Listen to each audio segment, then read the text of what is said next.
Bonjour à tous et bienvenue dans cette nouvelle vidéo. Alors ce n'est pas un DB World. Aujourd'hui on va parler donc un peu de la chaîne et tout ce qui peut s'y rapporter.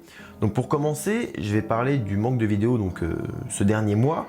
C'est tout à fait normal, hein, j'avais pas vraiment le temps, je me suis aussi octroyé une petite pause, je suis parti en vacances, enfin bref. Le fait est que du coup ça m'a permis un peu de réfléchir sur la chaîne, tout ça, pouvoir acquérir quelques nouveaux trucs à droite à gauche. Et ça me permet notamment de répondre à des problèmes. Donc il y a deux problèmes qui se... Enfin non, il y a beaucoup plus qui se posent à moi sur cette chaîne, parce que je suis quand même tout seul à gérer la chaîne, de A à Z, personne ne m'aide. Et il faut savoir qu'une vidéo DB World bien construite prend énormément de temps. J'entends par là que certaines vidéos peuvent prendre après en moyenne 8 heures par semaine. Des fois c'est moins quand c'est petites vidéos un peu courtes de 3 minutes, bon, et des fois c'est carrément plus quand c'est des vidéos type Walibi Belgium, enfin l'histoire de Walibi Belgium et du groupe Walibi, etc. Donc, pour pallier au problème qui se pose à moi actuellement, donc c'est que j'ai plus le temps. Donc si vous avez remarqué, j'ai pas le temps de répondre aux commentaires non plus, alors que je le faisais avant tout le temps, mais sur les dernières vidéos il y a eu tellement de commentaires que à force je peux plus répondre. Puis quand je commence à prendre du retard, normalement je perds un peu le fil, puis clairement normalement j'y retourne plus sur les vidéos où j'ai pas répondu aux commentaires. Et donc j'ai ces deux problématiques là principales, c'est que j'ai plus le temps de faire une vidéo par semaine de DB World, mais aussi plus le temps de répondre aux commentaires. Donc j'ai essayé d'allier les deux, faire une vidéo toutes les 2 semaines de DB World, et entre ces deux vidéos, sortir une vidéo où je vous parle comme là, mais je réponds aux commentaires. Donc ça c'est un premier point, et c'est vachement cool. Donc du coup ça me sort une espèce de nouvelle série que je pourrais échanger avec vous, et parler un peu de l'actu, mais au fil de l'eau, c'est-à-dire que si j'ai envie, comme aujourd'hui, je vais le faire à la fin de cette vidéo, parler d'une petite actu, d'un petit truc qui m'a plu, une petite vidéo, quelque chose que j'ai envie de vous partager, ou je partage sur les réseaux sociaux, mais que je vais pas faire les DB World dessus, c'est totalement inutile, je pourrais vous en parler dans cette vidéo. Donc voilà, c'est un petit truc en plus. Donc j'essaie toujours de les faire sortir le dimanche, hein, un peu pareil au fil de l'eau dans la journée, ça sort quand ça peut. Et ceci étant dit, je crois que c'est tout pour cette nouvelle entre guillemets série. Donc je trouve un nom, j'ai même pas pensé pour l'instant un truc comme ça, c'est vraiment histoire de. Dites-moi juste, répondez au sondage que je vais mettre au-dessus, je pète quel côté, et où je mettrai, répondez-moi si ça vous plaît ou non ce petit format d'entre-deux DB World.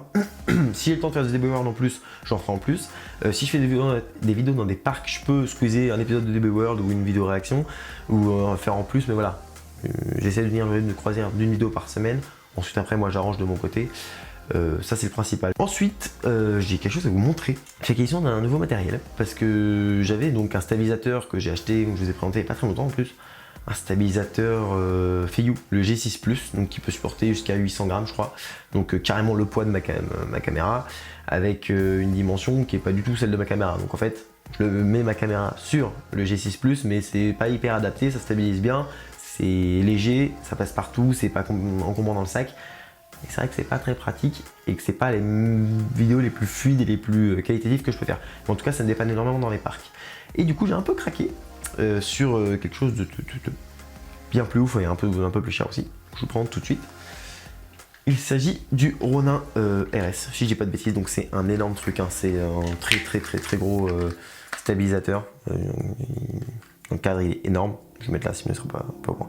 Et en fait voilà, c'est un gros stabilisateur qui peut se démonter. Donc on peut démonter cette partie là, c'est pour avoir un espèce de trépied. Là c'est la batterie, donc avec la manette.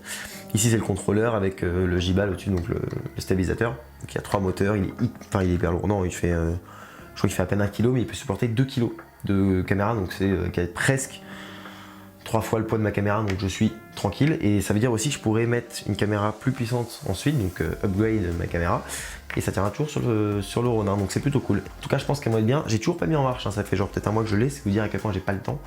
Même pas un mois, non, je l'ai eu au moment de sa sortie, enfin bref. Mais j'ai pas le temps de l'utiliser, j'ai pas le temps de le mettre en marche. Donc je vais le mettre là pour l'instant. Hop. Voilà.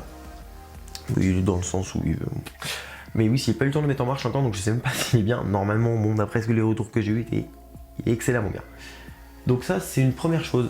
Donc pour quand je ferai des vidéos dans les parcs, quand je serai invité de ce machin aux inaugurations, ça peut être vachement mieux parce que j'aurai la possibilité de le poser. Parce qu'il stabilise un truc de fou, hein, il a des trépieds, tout machin, il tient super bien debout, bref. J'ai un retour écran, j'ai vraiment un truc, c'est vraiment du bon gros matos. Autre achat, et alors celui-là je l'ai pas encore, hein, je l'ai commandé hier. Non, aujourd'hui, là je l'ai commandé aujourd'hui où je tourne la vidéo. Et je la reçois donc demain. Donc au moment où je pense que cette vidéo sera postée, je l'aurai déjà.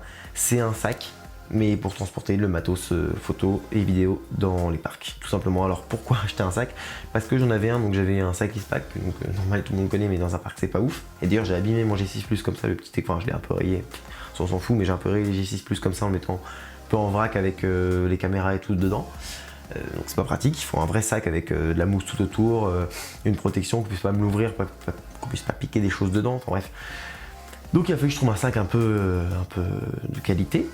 Et j'ai acheté un bon sac, donc visiblement c'est un truc robuste qui tient vraiment au moins 5-10 ans. Donc là je suis tranquille là-dessus, qui est assez grand et tout, je vous présenterai ça peut-être ou peut-être pas du tout, hein, mais en tout cas je vous le dis, je vais avoir un super sac.